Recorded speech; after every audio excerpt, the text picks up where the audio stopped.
All right, so let's dive into a story. A story that blends tech politics and a hefty payout. Imagine a former president suing a social media giant Okay. and actually getting a $25 million settlement. Wow. That's exactly what happened between Donald Trump and Meta. It's a case that really highlights the complex relationship between political figures and these powerful tech platforms. Absolutely. You might recall that Trump's Facebook and Instagram accounts were suspended after January 6, 2021. Right. He claimed censorship and violation of his free speech rights, ultimately leading to a lawsuit against Meta, Facebook's parent company. Right. So where do we even begin to unpack this? Well, starting with the initial suspension itself. Okay. Both Facebook and Twitter initially suspended Trump's accounts, which was unprecedented for a sitting president. Yeah. Then Facebook went further, imposing a 2-year ban, arguing that Trump's posts incited violence and posed a risk to public safety. And that's when Trump fired back with the lawsuit claiming illegal, unconstitutional censorship. Right. He wasn't just looking to get his accounts back, was he? No, his lawsuit went beyond that. He sought to overturn Section 230 of the Communications Decency Act, a key piece of legislation that protects online platforms from liability for what users post. Okay, so for those of us who don't have law degrees, what exactly does Section 230 do? Sure. And why was Trump so focused on it? Essentially, Section 230 allows websites and social media platforms to host user-generated content without being held legally responsible for everything their users say or do. Okay. It has been crucial for the growth of the internet, but it's also incredibly controversial, with critics arguing that it gives platforms too much power to censor certain viewpoints without accountability. So Trump was arguing that these companies shouldn't have the power to moderate content like that, even in extreme cases like his. Exactly. He wanted a complete reversal of how platforms operate, Wow. essentially arguing for unfettered access to posting whatever he wanted without editorial interference. His lawsuit even demanded the reinstatement of his accounts, not just on Facebook and Instagram, but also YouTube, which is owned by Google, not Meta. So how did we get from that bold stance to a $25 million settlement?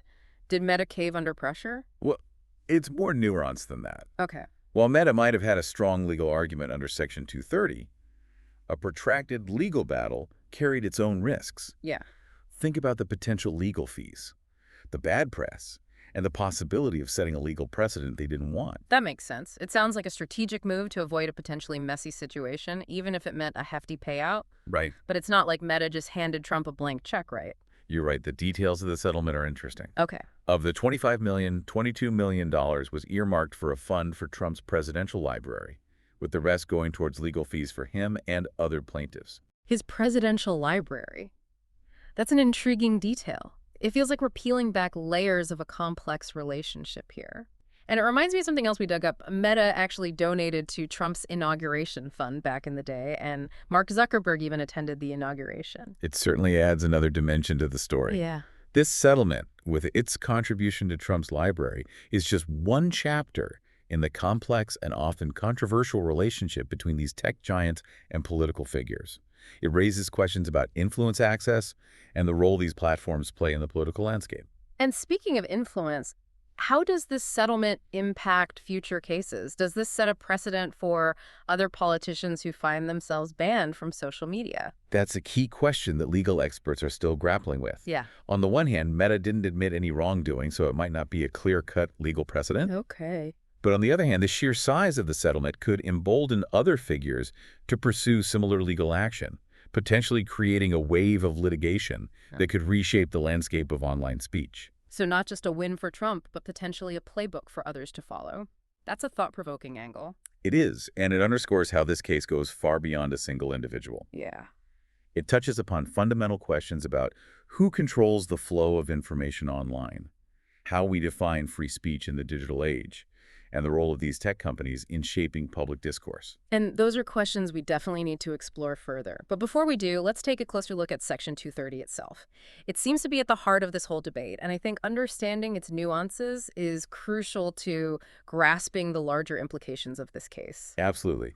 Let's break down exactly what Section 230 protects, what criticisms it faces, and how it's being challenged in courts and legislatures around the country. Sounds like a plan. Let's dig in. Section 230 essentially says that online platforms are not publishers. Okay. in the traditional sense.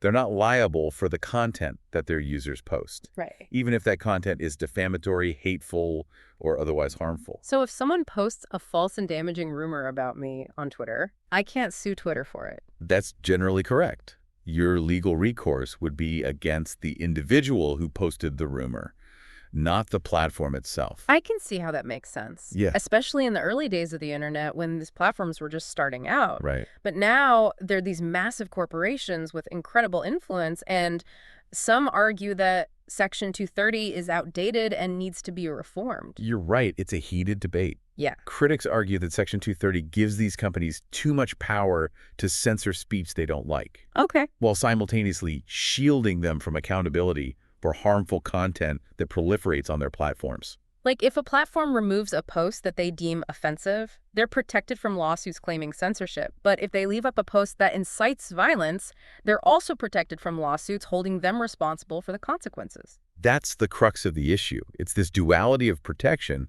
that makes Section 230 so controversial. Yeah. And it raises fundamental questions about the role and responsibility of these platforms in the digital age. And that's where Trump's lawsuit comes back into play, right? He wanted to dismantle Section 230 entirely, essentially arguing that these companies should be treated as publishers and held accountable for everything that appears on their platforms. Precisely. He saw Section 230 as a shield that allowed these companies to censor conservative voices without consequences. Okay. And he wanted to level the playing field. But wouldn't getting rid of Section 230 entirely have a massive impact on the internet as we know it? It undoubtedly would. Yeah.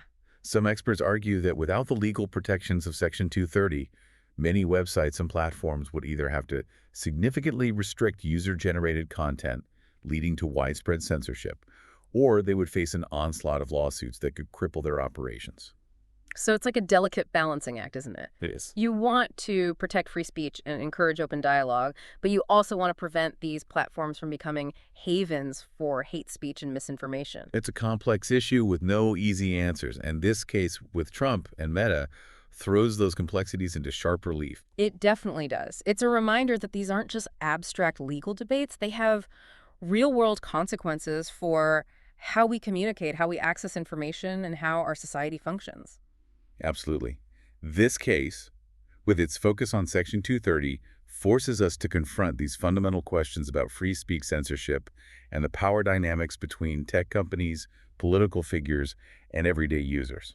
So let's talk about those power dynamics. Sure. We've already touched upon the complex relationship between Meta and Trump, from campaign donations to that inauguration photo op. Right.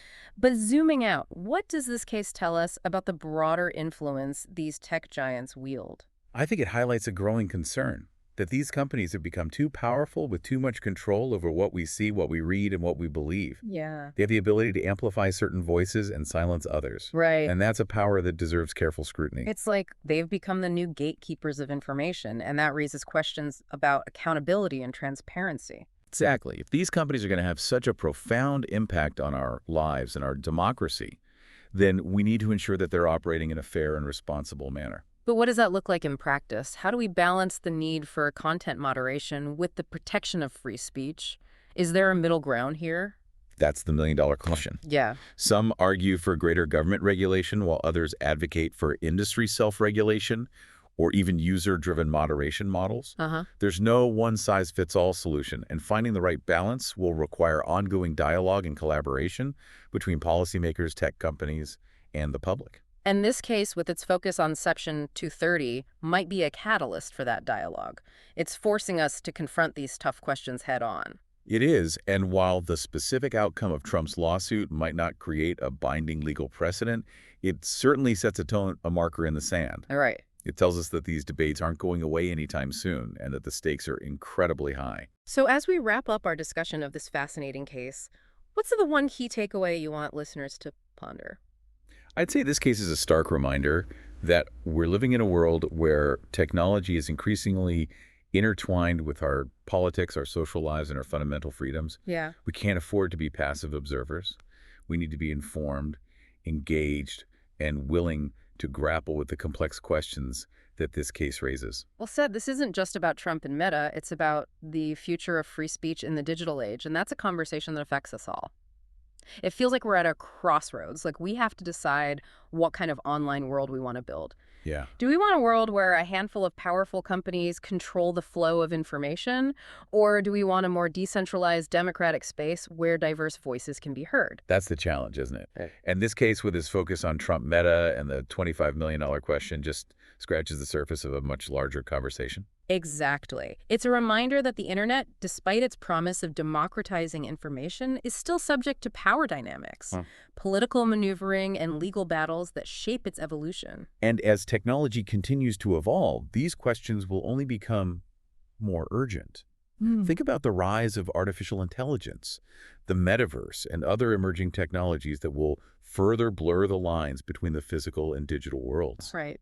How will we navigate issues of free speech, censorship, and accountability in these new realms? It's almost like we need a new digital Bill of Rights, a Yeah. set of principles that can guide us as we navigate this uncharted territory. I think you're onto something there. We need to start thinking about how we can enshrine the values of free expression, privacy, and accountability in the digital age. Right. It's not just about tweaking existing laws like Section 230. It's about envisioning a future where technology empowers individuals and strengthens democratic values. And that's a future worth fighting for. Absolutely. One where we're not just passive consumers of information, but active participants in shaping the digital landscape. Absolutely. We need to be informed, engaged, and willing to challenge the status quo. We need to hold these tech companies accountable, demand transparency, and advocate for policies that protect our rights and promote a more just and equitable online world. This case has given us a lot to think about. From the legal intricacies of Section 230 to the broader questions about power influence and free speech in the digital age, it's clear that we're at a pivotal moment. And as we move forward, I think it's important to remember that the internet is not some separate entity. It's a reflection of us, our values, and our choices. Right. The future of the internet is not predetermined. It's something we create together. So to our listeners out there, we leave you with this final thought. Don't just scroll through your feeds passively. Engage, question, and be part of the conversation. The future of the digital world is in your hands. It's been a fascinating deep dive, and I hope our listeners are leaving with more questions than answers and a renewed sense of curiosity and a desire to learn more. That's what the deep dive is all about. Until next time, stay curious and keep exploring.